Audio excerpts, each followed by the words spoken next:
O que acontece quando o teu maior opressor não é o sistema, o teu chefe ou o mundo lá fora, mas sim a pessoa que você encara no espelho toda manhã?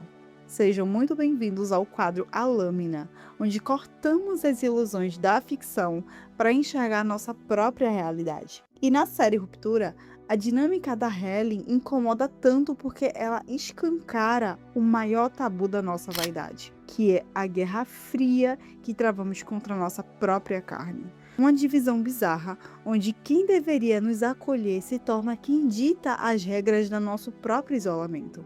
Até onde o nosso próprio ego é capaz de ir para manter as aparências enquanto o seu verdadeiro eu está implorando para sair do escuro. O que quase ninguém saca no início da série é que a Helena não topou passar pela cirurgia da ruptura por falta de dinheiro, por desespero, luto ou qualquer dificuldade. Na verdade, a gente descobre que a Helena é a herdeira de todo o Império da Lumon. Ou seja, ela aceitou se rachar ao meio por pura vaidade, por puro status. O plano dela era provar para o pai e para o mercado de trabalho que o império da família Lumon era impecável. Provar que a ruptura era tão boa que até mesmo a futura CEO se submeteria a essa ruptura. Para sustentar essa narrativa perfeita, ela simplesmente ignorou qualquer sinal de humanidade ou de necessidade da versão que ficaria trancada lá embaixo.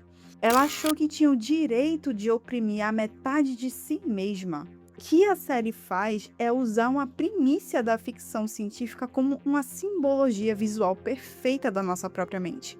A Helena do lado de fora é como se fosse o nosso ego, a nossa imagem pública. Já a Halle do lado de dentro é o nosso corpo e a nossa saúde psíquica. Quando você vê a Helena maltratando a sua versão interna, aquilo é uma representação de como nós mesmos maltratamos a nossa segunda pessoa interna. Com a diferença de que, na vida real, quem sente a dor de tudo, no final das contas, acaba sendo nós mesmos. E esse comportamento, ele funciona como um tipo de espelho exato daquela teimosia cega de quem decide viver puramente pelo olhar do outro. É o que acontece quando alguém banca uma linha dura do lado de fora, mantendo um cargo exaustivo porque a família acha chique, ou até mesmo sustentando um tipo de padrão de vida alto apenas para impressionar o ciclo social a que vive, enquanto o lado de dentro ele vai adoecendo nesse processo. É a escolha consciente de deixar a própria essência adoecer, só para não dar o braço a torcer e não admitir que o preço dessa fachada é alto demais. Sem dúvidas, você já reparou como decodificar mentes e antecipar jogos psicológicos complexos se torna um vício irresistível, principalmente quando você treina a sua percepção. Para mim mesmo, devorar thrillers psicológicos densos como A Família Perfeita, A Empregada e Verity não é só um hobby fascinante. Acaba sendo ali uma experiência de imersão que afia o raciocínio e te deixa simplesmente alucinado para tentar desvendar as camadas mais sombrias do comportamento humano. É aquele tipo de leitura envolvente que não só te entretém num mais alto nível, mas também expande a tua visão estratégica para o mundo real. E para mergulhar de cabeça nessas tramas sem nenhuma distração, o ambiente para mim ele faz toda a diferença. E é aí que entra o meu ritual de foco. Eu sempre acendo uma vela aromática e a minha preferida é a de café, ou eu uso o meu kit de imersão. Isso transforma qualquer espaço comum naquele cenário perfeito de concentração, trazendo exatamente a atmosfera de estar lendo ali numa cafeteria clássica. E se você também quer elevar o seu nível de lazer, afiar atualmente com essas tramas envolventes e criar um ambiente de foco definitivo, o link dos livros da Amazon e das velas da Shopee vão estar fixados aqui abaixo. E lembrando, adquirindo qualquer produto que está aqui abaixo, você vai estar ajudando aqui o meu canal a permanecer aqui e me motivando a continuar. E o melhor é que você não perde nada por isso. E o ápice dessa crueldade da Helena com a Halle ganha uma cara muito nítida em um momento específico da série. A versão interna, depois de tentar de tudo para escapar daquela realidade recebe então a mensagem da sua versão de fora, a versão externa.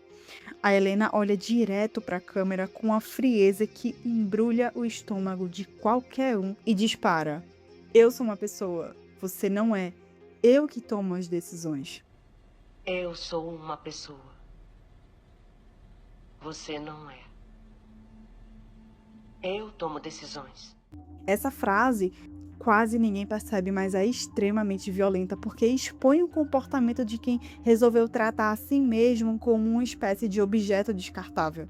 Na série, é uma divisão dramática entre duas personagens. Já na nossa vida, é a simbologia brutal do alto carrasco. É a mente agindo como um opressor absoluto contra o próprio corpo. E na nossa rotina adulta, isso se traduz naquele exato momento em que o corpo ele começa a implorar por socorro. Quando o cansaço acumulado vira uma crise de pânico sufocante. O estômago queima assim com a gastrite nervosa corrosiva, ou até mesmo um sono que desaparece e vem uma insônia crônica que drena nossa alma. Isso são sinais físicos de que o limite absoluto chegou. E o que a nossa mente normalmente faz? Em vez de parar para acolher o aviso, ela silencia o próprio corpo em punição. Se encara no espelho e fala, ordena, engole o choro, performa, você não tem direito de parar agora. Isso dá um nó no estômago ver o próprio ego chicoteando a saúde dessa maneira, invalidando a própria dor para poder sustentar uma performance. Se esse espelho mexeu com você de alguma forma, entenda uma coisa: existe uma força oculta e estratégica exatamente na tua pior situação atual que você ainda não sabe como sacar. Você não precisa se quebrar ao meio ou se punir para poder caber no jogo do mundo. Aproveita então e já deixa o teu like e se inscreve no meu canal. Se essa reflexão te tocou de alguma maneira, comenta qualquer coisa, nem que seja até um joinha, porque o teu comentário ajuda a trazer mais mente consciente para a nossa comunidade. E no final das contas, o maior erro ainda é acreditar que uma escolha feita lá atrás dá o direito de torturar quem você é hoje. A gente passa tanto tempo tentando combater as cobranças e o peso do mundo lá fora que nem percebe quando começa a reproduzir as mesmas regras cruéis do lado de dentro. A força real não nasce de aguentar o tranco até o limite de quebrar. Ela começa no exato momento em que a mente decide abaixar as armas.